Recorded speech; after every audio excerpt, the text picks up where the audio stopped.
President Trump's new tariffs are keeping one campaign promise, but turning his back on another, tackling inflation, something he repeatedly promised on the campaign trail. So when I win, I will immediately bring prices down starting on day one. So we are now 2 weeks into President Trump's presidency, and he's now imposing stiff tariffs on the country's biggest trading partners, Mexico, Canada, and China. Those countries now promising to retaliate. And economists warn this could all mean higher prices on everyday things like food, clothing, alcohol, sneakers, toys.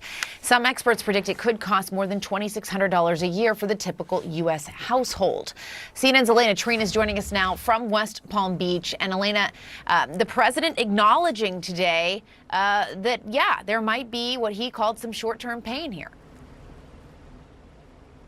That's exactly right, Jessica. Just hours, really, after he had signed those tariffs on Mexico, Canada, and China, he acknowledged what many economists, people on Capitol Hill, as well as even some of his own advisors, I'd note in a previous life, of course, have been warning for some time now, which is that these tariffs may directly impact American consumers. As you mentioned, we did hear the president acknowledge this in a post to Truth Social this morning. I want to read for you just some of that post. It was a bit lengthy, but I thought this line was in particularly very notable. It said, quote, "This will be the golden age of America. Will there be some pain? Yes, maybe, and maybe not. But we will make America great again, and it will all be worth the price that must be paid." I really think that last line there, it will all be worth the price that must be paid. It's kind of a warning to a lot of people who have been concerned about these tariffs. Look, the president has been very clear that he believes that the United States neighbors, particularly, of course, Mexico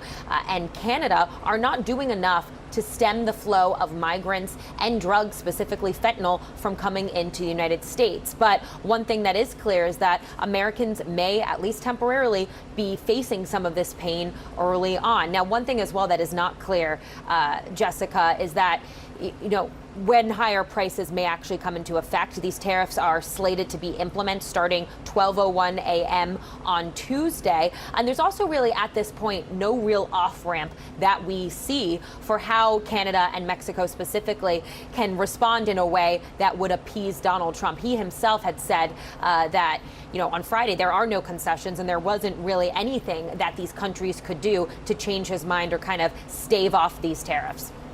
And Alayna, what are we hearing from leaders of China, Canada, and Mexico?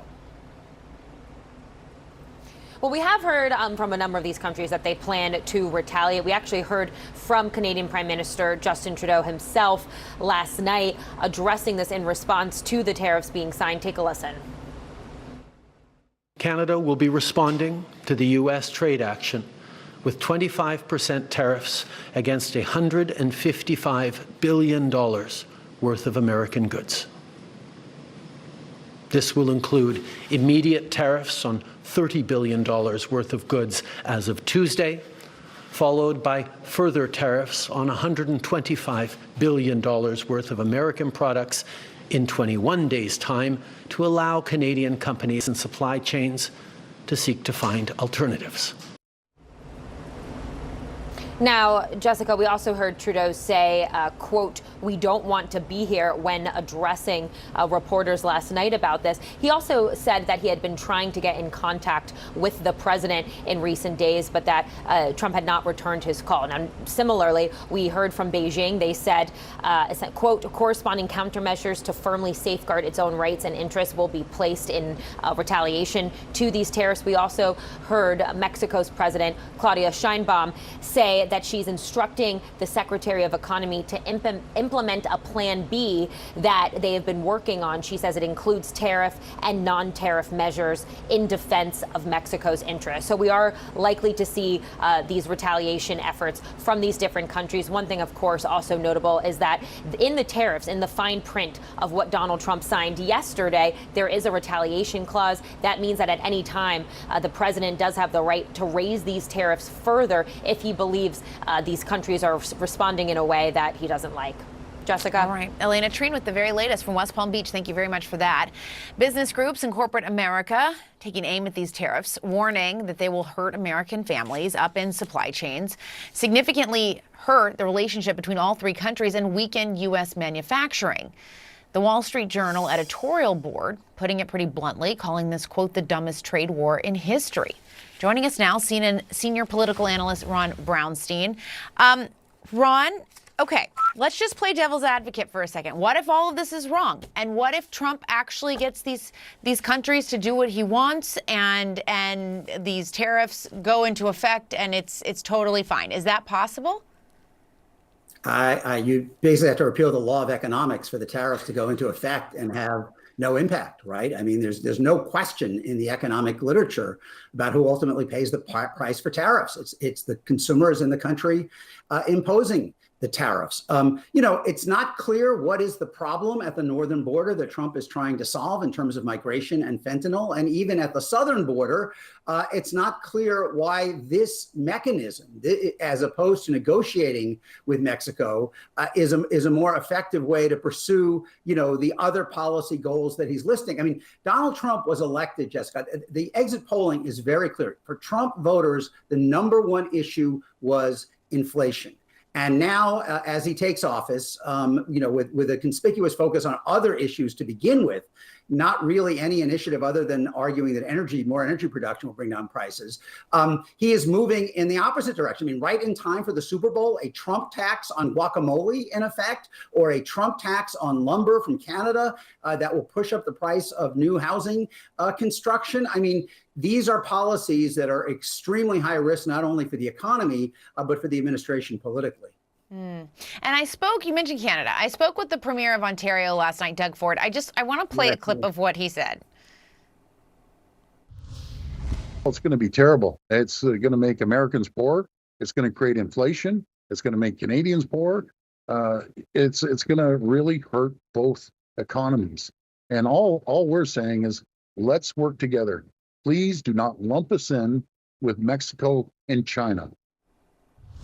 I thought that was kind of I watched that interview. I thought that was a somewhat strange line of argument because Mexico and Canada, I think, have more chance to push back at this if they remain united rather than kind of Canada throwing Mexico under the bus. But look, I think, when you consider the broad ramifications of this, I mean, Mexico is our largest supplier of fruits and vegetables, which will now be more expensive. Canada is our largest supplier of lumber for housing construction, which will now be more expensive. They are both integrated intensely into our domestic auto industry, with parts and products moving back and forth across these borders regularly, that will now face the potential of substantial disruption. And that's before you even get to the issues of what can come from the retaliation. The American Farm Bureau, which is a pretty Trumpy organization, put out a statement worrying about the impact of this. Mexico, Canada, and China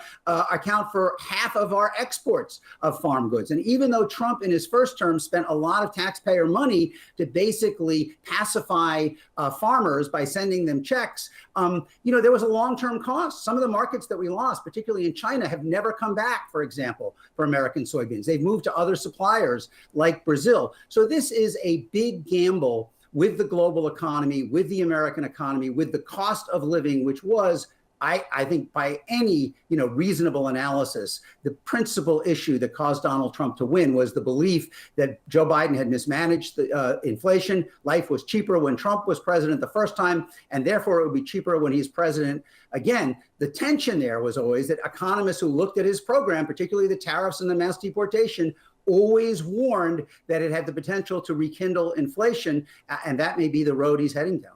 And the question becomes, how flexible and how willing are people to go along with it? Ron Brownstein, thank you so much. We really appreciate it. Thanks for having me.